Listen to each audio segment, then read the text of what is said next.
നമസ്കാരം. New York mayor തെരഞ്ഞെടുപ്പിൽ democratic സ്ഥാനാർത്ഥി സൊഹ്റാൻ മംദാനി വിജയിച്ചു.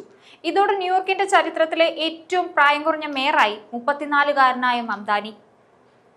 ന്യൂയോർക്കിന്റെ ആദ്യത്തെ മുസ്ലിം ദക്ഷിണേന്ത്യൻ മേയർ എന്ന പദവിയും ഇനി മംദാനിക്ക് സ്വന്തം.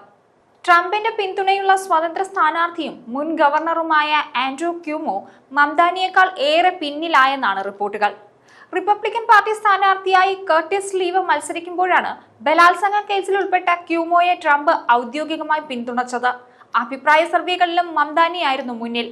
ഇന്ത്യൻ അമേരിക്കൻ ചലച്ചിത്ര സംവിധായിക മീര നായരുടെയും കൊളംബിയ സർവകലാശാല അധ്യാപകനും ഇന്ത്യൻ വംശജനുമായ മഹ്ബൂബ് മംദാനിയുടെയും മകനാണ് സൊഹ്റാൻ മംദാനി. ആഫ്രിക്കൻ രാജ്യമായ ഉഗാണ്ടയിലായിരുന്നു സൊഹ്റാൻ മംദാനിയുടെ ജനനം. വിർജീനിയ, ന്യൂജേഴ്സി എന്നിവിടങ്ങളിലെ ഗവർണർ തെരഞ്ഞെടുപ്പിലും ഡെമോക്രാറ്റുകൾക്കായിരുന്നു ജയം. ഇക്കൊല്ലം ഗവർണർ തെരഞ്ഞെടുപ്പ് നടന്ന സംസ്ഥാനങ്ങൾ ഇവ രണ്ടുമായിരുന്നു. ന്യൂജേഴ്സിയുടെ 57ാമത് ഗവർണറായി മിക്കി ഷെറിലും വിർജീനിയ ഗവർണറായി അബിഗെയിൽ സ്പാൻഗറും തെരഞ്ഞെടുക്കപ്പെട്ടു കഴിഞ്ഞിരിക്കുന്നു. റിപ്പബ്ലിക്കൻ സ്ഥാനാർത്ഥിയും മുൻ സ്റ്റേറ്റ് റെപ്രസെന്റേറ്റീവുമായ ജാക്ക് സിയാറ്ററിലെ പരാജയപ്പെടുത്തിയാണ് ന്യൂജേഴ്സിയുടെ ഗവർണറായി മിക്കി തെരഞ്ഞെടുക്കപ്പെട്ടത്.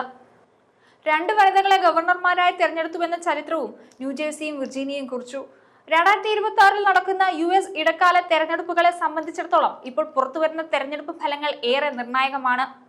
അടുത്ത കൊല്ലം നവംബർ 3-ന് US പ്രതിനിധി സഭയിലെ 435 സീറ്റുകളിലേക്കും US സെനറ്റിലെ 100-ൽ 35 സീറ്റുകളിലേക്കും തെരഞ്ഞെടുപ്പ് നടക്കും. മാത്രമല്ല 39 ഗവർണർ തെരഞ്ഞെടുപ്പുകളിലും പ്രാദേശിക തലത്തിലുമുള്ള തെരഞ്ഞെടുപ്പും നടക്കും. ഈ നവംബറിലെ വിജയം അടുത്ത നവംബറിലെ മികച്ച പ്രകടനത്തിന് വഴിപാകുമെന്ന പ്രതീക്ഷയിലാണ് ഡെമോക്രാറ്റുകൾ.